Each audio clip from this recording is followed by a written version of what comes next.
Hej igen. Nu er det den 15. december, og jeg sidder her med 2 gavekort. Det ene det er til en rolig historie med et dyr, du selv vælger, og den anden det er til en session med en balancecoaching, hvis du skulle have lyst til det.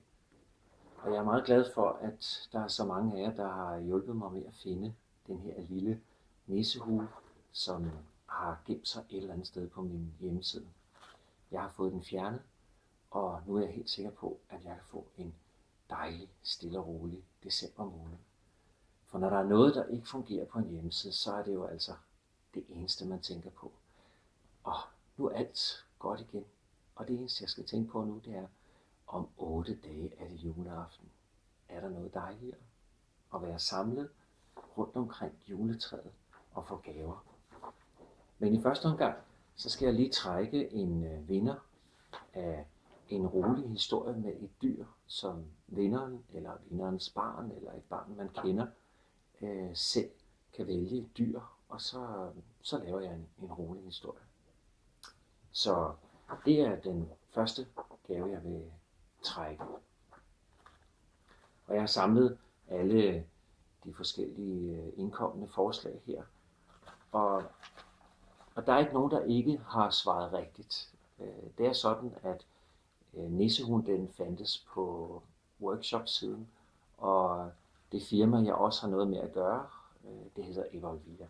Så jeg vil lige trække den første.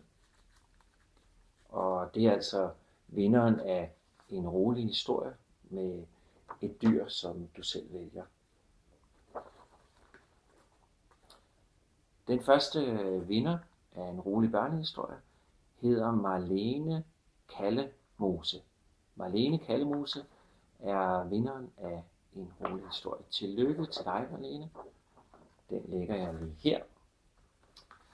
Og det næste og sidste præmie i årets julekonkurrence med historien om, det er en balance coach session med mig, enten personligt eller over Skype-telefon eller mobil. Og jeg tager lige en vinder.